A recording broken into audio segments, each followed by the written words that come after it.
This is the rundown on I-24 News for February 11th, 2020. I'm Khaled Ben David. And I'm Benita Levine. Coming up tonight on the rundown. Palestinian Authority President Mahmoud Abbas slams the Trump peace plan at the UN Security Council, while Palestinians riot in the West Bank. We're live in New York and Ramallah with the latest. Is Hamas ready to ground its incendiary balloon attacks from Gaza against Israel? Our defense correspondent has that story. We'll go live to our correspondent in New Hampshire as Democrats cast primary votes with Bernie surging and Biden fumbling. And as the deadly coronavirus spreads, we'll speak with a health expert and hear from a woman trapped on the quarantine cruise ship off Japan.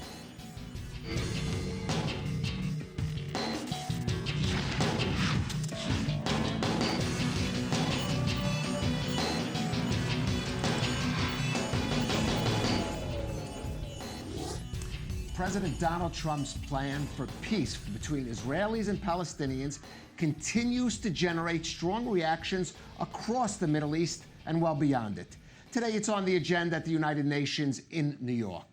And in about an hour from now, two of the plan's harshest critics, Palestinian Authority President Mahmoud Abbas and former Israeli Prime Minister Ehud Olmert, will hold a press briefing, and we'll bring you that live when it happens. Now, earlier at a meeting of the Security Council, Abbas slammed Trump's so-called deal of the century.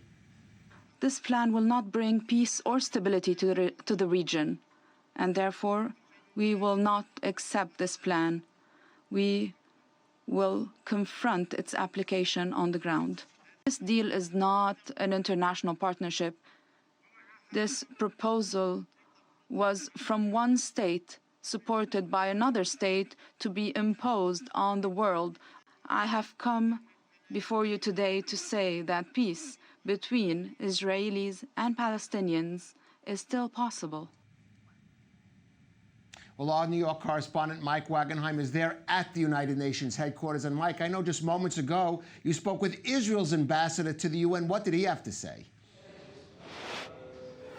That's right, Kalev. We were able to catch Danny Danon on his way out of the Security Council following today's debate. We asked him, what was the one big takeaway for you today? And he said the biggest thing is, for the first time in a very long time, he feels his colleagues on the Security Council and the United Nations in general are pushing Palestinian Authority Mahmoud Abbas to come back to the negotiating table, not the other way around when the Israelis are usually under pressure to start negotiating. He said that it's up to Abbas to get the ball rolling here, that Israel is willing to negotiate, and that Abbas should stop flying to New York. If he's going to fly anywhere, it should be to Washington, D.C., or he should drive to Jerusalem. He said Prime Minister Netanyahu would be willing to go to Ramallah. Whichever way you shake it, it's time to sit back down and start negotiations to work toward a viable peace. I asked him what a viable peace looked like. Danon really couldn't give an answer, and nobody in 70 years really could at this point. But he said it needs to start somewhere. It needs to start with Netanyahu and Abbas sitting down and talking together. I asked Danon, with an interim government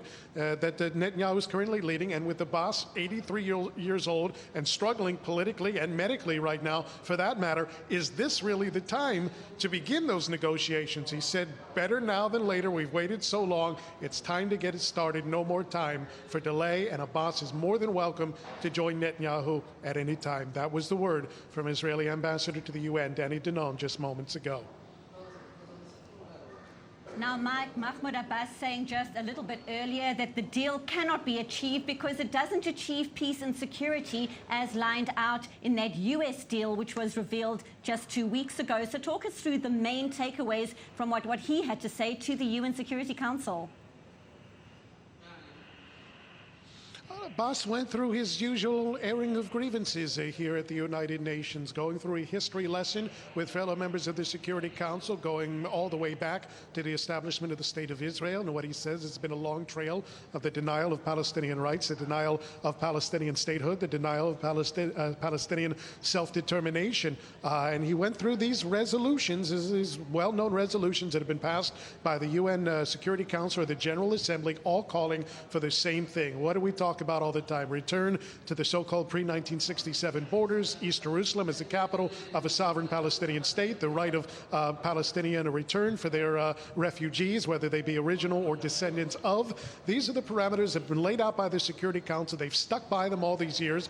The Israeli answer to that is it hasn't worked and it hasn't gone anywhere. So why keep returning to this? That was the whole point of the Trump peace plan, is to present a new vision of what peace could look like. Obviously, that vision is not shared whatsoever by the Palestinians. But as Danny Danon mentioned, at least it got the conversation restarted. And it's at least Danon's hope that it will jumpstart this process toward negotiations. But Mahmoud Abbas, very controversial, very confrontational in this meeting today, saying that it's absolutely not going to drive the process anywhere toward peace. In fact, it has to go in the opposite direction to get there. Right, Mike, and in the coming hour, I know you'll be going to a hotel near the UN where Mahmoud Abbas, together with former Israeli Prime Minister Ehud Olmert, is expected to speak against that peace plan again, and we'll have that at the top of the hour. Mike Wagenheim at the UN. Thanks for joining us. Now, thousands of Palestinians rallied against the Trump plan and in support of Abbas earlier today across the West Bank and in the city of Ramallah. Our reporter Pierre Kloschendler is there. And Pierre, what have you been hearing and seeing there?